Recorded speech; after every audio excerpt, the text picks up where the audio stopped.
Hi, welcome to all of you. आज इस session में हम लीन मैनेजमेंट के बेसिक फंडामेंटल को अंडरस्टैंड करेंगे। We will understand why lean is necessary for any organization. So first we understand what is the meant by the lean. Lean शब्द का मतलब क्या है। लीन को समझने के लिए हम एक ह्यूमन बॉडी का एग्जाम्पल लेते हैं। यहाँ पर दो लोग हैं, एक की बॉडी में काफ़ी फैट है और दूसरे की बॉडी में फैट कम है और मसल्स ज़्यादा हैं। सो जिसकी बॉडी में फैट है he is not a lean person, और जिसकी बॉडी में फैट कम है और मसल्स ज़्यादा हैं he is a lean person. अब हम इसको एक मैन्युफैक्चरिंग इंडस्ट्री के पॉइंट ऑफ व्यू से अंडरस्टैंड करते हैं।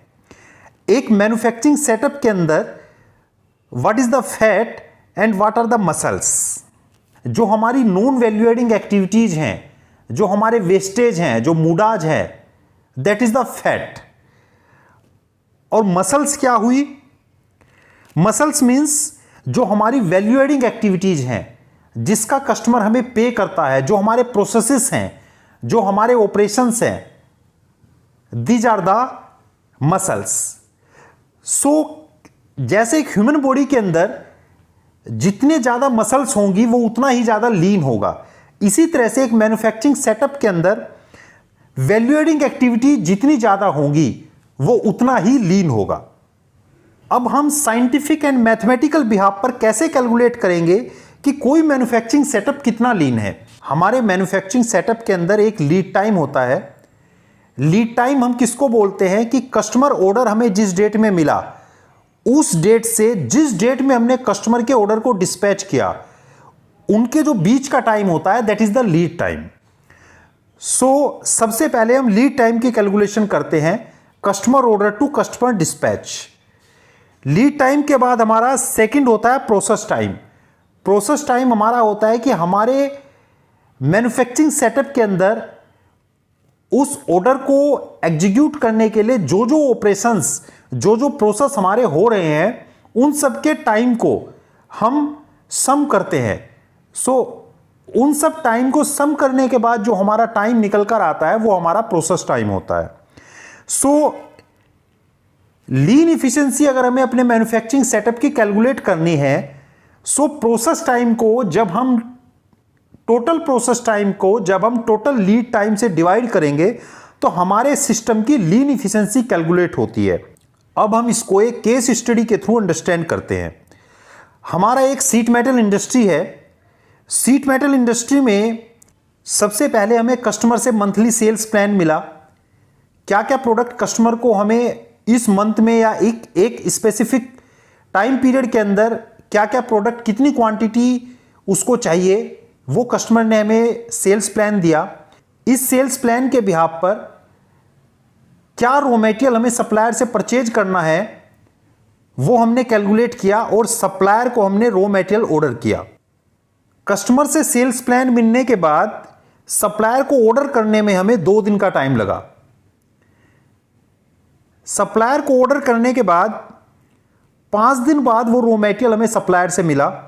नेक्स्ट डे हमने उसको प्रोडक्शन को इशू किया। इस वर्क ऑर्डर पर हमारा जो फर्स्ट प्रोसेस होना है वो प्रेस शॉप में होने हैं। स्टैंपिंग प्रोसेस हमारे इस वर्क ऑर्डर के ऊपर होने हैं। तो सबसे पहले ये रॉ मटेरियल हमारा प्रेस शॉप में जाएगा। प्रेस शॉप में जो हमारा प्रोसेस टाइम है, प्रेस शॉप में हमारा 6 आवर्स का प्रोसेस टाइम है। 6 घंटे हमारे प्रेस शॉप में लगेंगे। प्रेस शॉप के बाद हम 2 दिन की इन्वेंट्री मेंटेन करते हैं, बिकॉज प्रेस की हमारी सिंगल लाइन है और उस पर मल्टीपल प्रोडक्ट्स हमारे चलते हैं। सो 2 दिन की इन्वेंट्री हमें प्रेस शॉप के बाद मेंटेन करनी होती है। देन उसके बाद हमारा प्रोजेक्शन वेल्डिंग में जाएगा और प्रोजेक्शन वेल्डिंग का जो प्रोसेस टाइम है वो 3 आवर्स का है। प्रोजेक्शन वेल्डिंग के बाद हम 1 दिन की इन्वेंट्री मेंटेन करते हैं और देन उसके बाद हमारा स्पॉट वेल्डिंग में जाएगा और स्पॉट वेल्डिंग का जो प्रोसेस टाइम है वो 8 आवर्स है। स्पॉट वेल्डिंग के बाद हम अपना एफजी स्टॉक मेंटेन करते हैं एंड अपनी लोडिंग अवेलेबिलिटी के बिहाफ पर हम कस्टमर को डिस्पैच करते हैं। तो स्पॉट वेल्डिंग के बाद हमारा एफजी की 1 दिन की इन्वेंट्री हमारे यहां पर मेंटेन रहती है। देन उसके बाद जो ऑर्डर है वो हमारा कस्टमर को डिस्पैच होता है। तो ये एक हमारा सिनेरियो है एक शीट मेटल इंडस्ट्री का। अब इसके अंदर सबसे पहले हम लीड टाइम कैलकुलेट करेंगे। लीड टाइम में हमारा स्टार्ट टू एंड, कस्टमर से ऑर्डर मिलने से कस्टमर को मटेरियल डिस्पैच करने का जो टोटल टाइम है वो हमारा काउंट होगा। तो हम यहां पर देख सकते हैं हमारा 2 डेज का टाइम है, तो हम ये अज्यूम करके चल रहे हैं कि हमारे पर डे जो वर्किंग आवर्स हैं वो 8 आवर्स हैं। तो 2 को हमने 8 से मल्टीप्लाई किया तो हमारा आवर्स में कैलकुलेट हो गया। देन 5 डेज को हमने 8 से मल्टीप्लाई किया तो हमारा डेज में कैलकुलेट हो गया। सेम जहां पर डेज हैं उसको हमने 8 से मल्टीप्लाई किया और जहां पर आवर्स हैं वहां पर उनको हमने सेम इसमें मेंशन किया। सो इस तरह से हमारा टोटल जो लीड टाइम है वो 113 आवर्स हमारा इस सिनेरियो के अकॉर्डिंग लीड टाइम कैलकुलेट होकर आया। अब हम प्रोसेस टाइम कैलकुलेट करते हैं। यहां पर यह समझने का एक सब्जेक्ट है कि प्रोसेस टाइम में हम सिर्फ जो हमारे प्रोसेस हैं, जो हमारे वैल्यू एडिंग प्रोसेस हैं, जो हमारी वैल्यू एडिंग एक्टिविटीज है, सिर्फ उन्हीं के टाइम को सम किया जाएगा। जो 3 स्टेजेस हैं हमारी, press shop plus projection welding plus spot welding, इन तीनों के प्रोसेस टाइम को ही प्लस किया जाएगा। तो ये हमारा प्रोसेस टाइम कैलकुलेट होकर आएगा। बेसिकली वैल्यू एडिंग एक्टिविटीज हम किसको बोलते हैं? हम कह सकते हैं कि जिस एक्टिविटीज का कस्टमर हमें पे करता है, this is the value adding activities. और अगर हम इसको थोड़ा इंजीनियरिंग टर्म्स में अगर हम वैल्यू एडिंग एक्टिविटीज की बात करें, सो वो प्रोसेस या वो एक्टिविटीज जो करने के बाद हमारे प्रोडक्ट या हमारे कंपोनेंट की शेप, साइज, डेंसिटी, डायमेंशंस या उसकी किसी केमिकल या मैकेनिकल प्रॉपर्टीज के अंदर अगर कोई चेंज होता है, सो वो हमारी वैल्यू एडिंग एक्टिविटीज है। सो अब हम इस सिनेरियो में निकालते हैं कि हमारी लीन इफिशिएंसी कितनी आएगी। लीन इफिशिएंसी जैसे कि हमने फॉर्मूला अंडरस्टैंड किया था, lean efficiency equal to process time divided by lead time. तो हमारा प्रोसेस टाइम 17 आवर्स है और हमारा लीड टाइम 113 आवर्स है। सो इस तरह से हमारी लीन इफिशिएंसी 15% कैलकुलेट होकर आती है।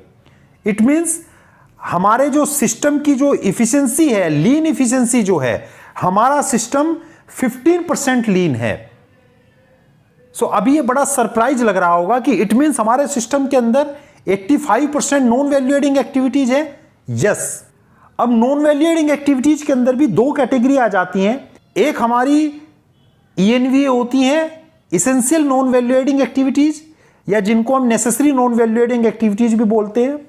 और सेकंड होती है हमारी कंप्लीटली मुडा, या जिनको हम कंप्लीटली वेस्ट बोलते हैं। जैसे इंजेक्शन मोल्डिंग में जैसे जैसे हमारी डाई पुरानी होती जाती है तो प्रोडक्ट में हमारी फ्लैश आनी शुरू हो जाती है, और इंजेक्शन मोल्डिंग के बाद एक एक्स्ट्रा मैन पावर हम फ्लैश को रिमूव करने पे बैठाते हैं।